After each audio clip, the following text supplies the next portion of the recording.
दो चीजें अगर हमारी अच्छी है तो हमें दुनिया में कोई नहीं हरा सकता।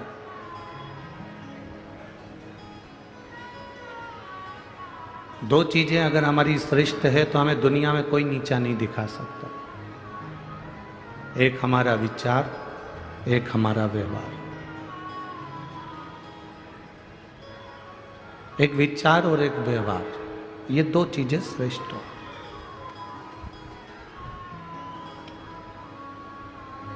अपने विचार को कभी गलत मत होने दो और अपने व्यवहार को कभी गलत मत होने दो। घर में बैठे रहते हैं, परिवार में बैठे रहते हैं तो गलत चीजें सोचने में आती रहती है। क्यों सोचना? हम गलत क्यों सोचें? अगर हमें सोचना है तो हम अच्छा क्यों नहीं सोचें? हमारे भीतर का जो विचार आएगा वो हमारे सामने प्रकट होगा।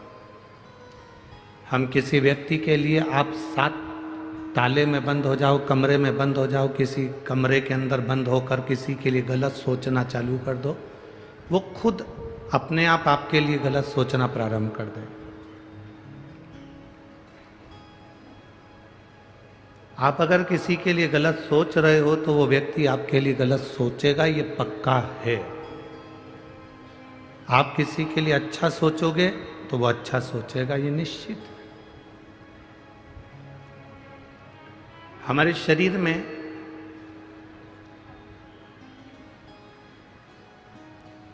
तीन स्थान ऐसे हैं जिससे हम परमात्मा को पुकारते हैं।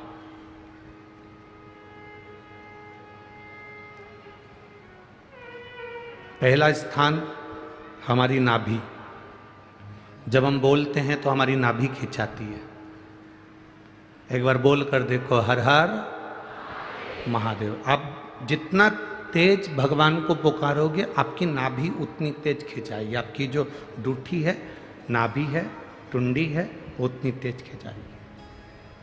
अब यहाँ नाभि को क्या कहते हैं हमें नहीं मालूम, पर पेट पर जो नाभि होती है, डूठी होती है, वो खिंचाएगी।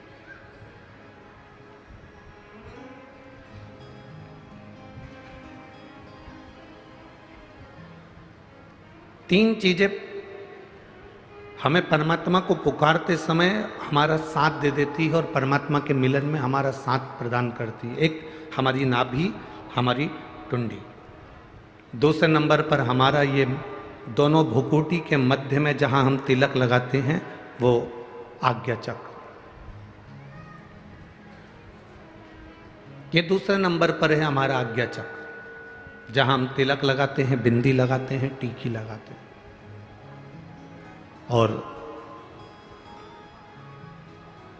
तीसरे नंबर पर है जहां हमारी शिखा है, चोटी है, शास्त्राचक्र। ये तीसरे नंबर।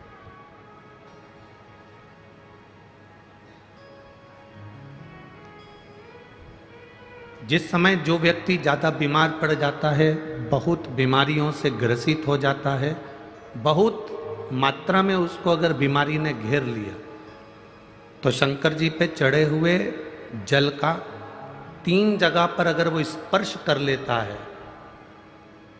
तो उस व्यक्ति को 15 दिन के अंदर दवाइयां काम करने लगती हैं और वो आराम लगना प्रारंभ हो ही जाता है।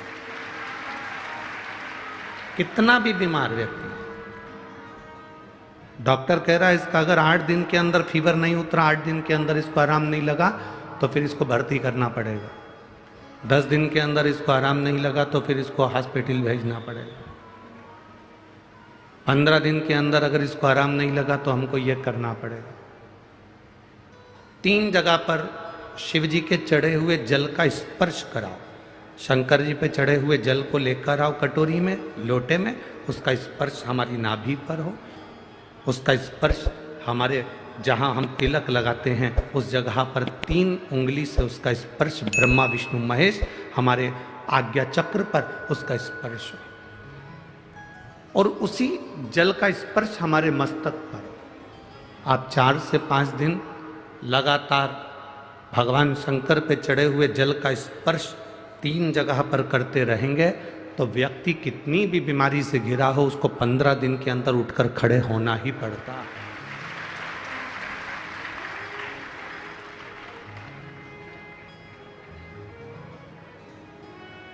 हमारा ये जो तिलक लगाने की जगह है, ये हमारा आज्ञा चक्र है। ये कोई साधारण सी जगह नहीं है जहां हम तिलक लगाते हैं। जहां मेरी जीजियां मस्तक पर बिंदी लगाती हैं, टीकी लगाती हैं, मेरे भाई लोग मस्तक पर तिलक लगाते हैं, ये जगह कोई साधारण नहीं है। ये भक्त को खींचने वाला, भगवान को खींचने वाला, प्रभु की तेज पुंज को खींचने वाला स्थान है ये हमारा आज्ञा चक्र। एक लड़की मस्तक पर तिलक नहीं लगाए, उसकी शादी हो चुकी है और माथे पर बिंदी ना लगाए, गले में मंगलसूत्र ना पहने, हाथों में चूड़ियां ना पहने, पाँव में बिछुड़ी ना पहने, मांग में सिंदूर ना भरे, और वो स्त्री ऐसे ही घूमे ना, तो कोई भी उसको अपशब्द कह सकता है, कोई भी उसको ताने दे सकता है, कोई भी उसको आड़ा टेढ़ा बोल सकता है। पर अगर वो स्त्री के मस्तक पर बिंदी है, मांग में सिंदूर भरा है, गले में मंगलसूत्र, पाँव में बिछुड़ी, हाथ में चूड़ा है, किसी में इतनी सामर्थ्यता नहीं कि उस पर उंगली उठा दे, क्योंकि उसकी बिंदी में, उसके आज्ञा चक्र में उतना बल होता है, उसके आज्ञा चक्र में इतना बल है, उसके मस्तक पर इतना बल है। चलो और सरल भाषा में समझ लो, तुम ट्रेन में सफर कर रहे हो, आप सबसे निवेदन करेंगे आप ट्रेन में सफर करो और सफर करते करते आपके सिर पर तिलक नहीं लगाओ, कोई कुंकू हल्दी कुछ भी तुम्हारे मस्तक पर तिलक नहीं लगाए, और तुम ट्रेन में जाकर बहुत भीड़ हो रही है और वहां जाकर तुम खड़े हो जाओ, जाने की तैयारी करो,